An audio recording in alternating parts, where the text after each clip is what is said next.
Hello, Guido here from blockbuilders.net, and today we want to talk about Binance Futures Alternatives. So if you want to trade futures or derivatives, the most popular place right now is Binance. However, there could be several reasons why you don't want to trade there or you can't trade there. So first of all, if you don't want to trade there, there are alternatives. And if you are not allowed to trade there, there are also alternatives. So in the last weeks and months, Binance stopped futures and derivatives trading in some countries like Germany, Italy, Netherlands, and some others. However, there are still options where you can trade derivatives, and we want to take a look today where you can do that. However, if you are from the US, there's no other option I'm aware of where you can actually trade derivatives. Because you could use a VPN. However, all the platforms we are talking about today actually need you to do a KYC process. So you need to verify your identity, and then they know that you are from the US, so you can't really trade there. However, from other countries, there are some great alternatives that we want to talk about today. So first of all, a good place to look where derivatives trading is happening is coinmarketcap.com, and you can go there to exchanges and then choose derivatives, and then you can see the most popular platforms. And here it's ranked by volume, and you can see the highest volume is on Binance. However, there are some other platforms that you can use. And we want to talk today about three platforms. So it's Bybit, it's FTX, and it's BitMEX, because that are some of the big ones. OKX is mostly popular in Asia, and some of the other ones are not really that good. I don't know, there's a lot of fake volume there, so I can't really recommend them. So I would stick with these three, so Bybit, FTX, or BitMEX. So first of all, at the beginning, there was no need for you to do a KYC process when you want to trade futures or derivatives of cryptocurrencies. However, now most of or actually all of the serious platforms require that. So if you sign up for Bybit or FTX or BitMEX, they force you to do a KYC process. So you actually need to do that in order to trade there. The other thing that's interesting is if you want to deposit fiat money like euros or British pounds or Australian dollar or whatever, you can't really do that on Bybit or BitMEX. You can only do that on FTX.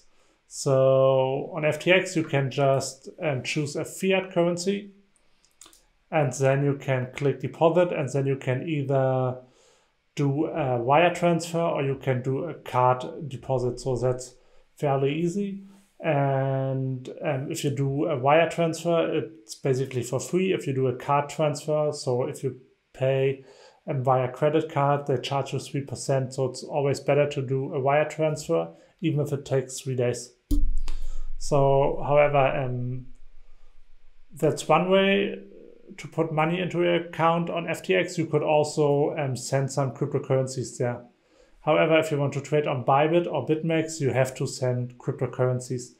On Bybit, there's a workaround. You could buy a cryptocurrency there and then transfer it to the derivatives wallet. However, they also charge you 3%, or at least 3%, and most of the time it's actually more if you buy a cryptocurrency there via credit card. So I can't really recommend it. So it's better if you want to use Bybit, that you already have some cryptocurrencies and you can just deposit them there. The other thing we want to talk about is the number of coins or the number of contracts you can trade there. So on Binance, you can currently trade 158 different coins on the futures platform. So you can trade Bitcoin, Ethereum, and a lot of altcoins. If we compare that to Bybit, you can only trade 15 and FTX has more than 100. Most of the people will probably trade Bitcoin futures. However, if you want to trade altcoin futures, you really have to know if you want to trade only the most popular ones like Ethereum or XRP, or some of the smaller ones as well. Then FTX is the place to be, and because it has a lot of coins. And if we compare that to BitMEX, they have 29, so a bit more than Bybit, and they are steadily adding new coins. However, it's still far less than FTX.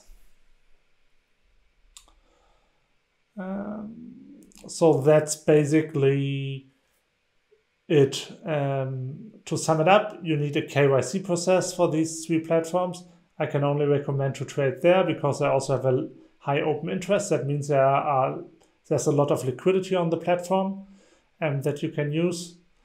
You can't just look at volume, you also have to look at open interest, so the liquidity that is actually on the platform, and the higher the value, the better it is.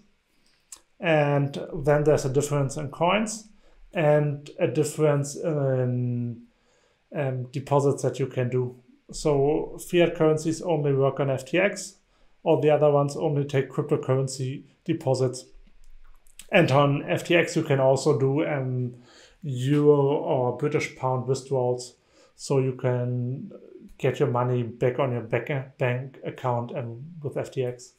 I put some links in the description that you can use, so if you want to sign up with FTX or Bybit or BitMEX, just use one of the links, and with that link you can actually save some of the trading fees. And we didn't really talk about the trading fees, but they are low on all the platforms, so it's usually around 0.1% or less. So the fees here don't really matter that much compared to spot trading, for example, where you pay on Coinbase 1.49%. However, when it comes to futures trading, it's way cheaper. And most of the fees, as you can see here, are way lower than that on Bybit, for example, if you do a maker transaction. So if you do a limit order, you can actually get a negative maker fee. So that means you actually make money with opening the trade. So that's basically it. I will do a separate video about all these platforms and the details, how you can trade there. So kind of a tutorial. And for these platforms, just look for it if you are interested in these. And as I said, use the links to sign up to save some trading fees. And if you find that video helpful, please hit the like button and subscribe to my channel. Thanks for watching, guys.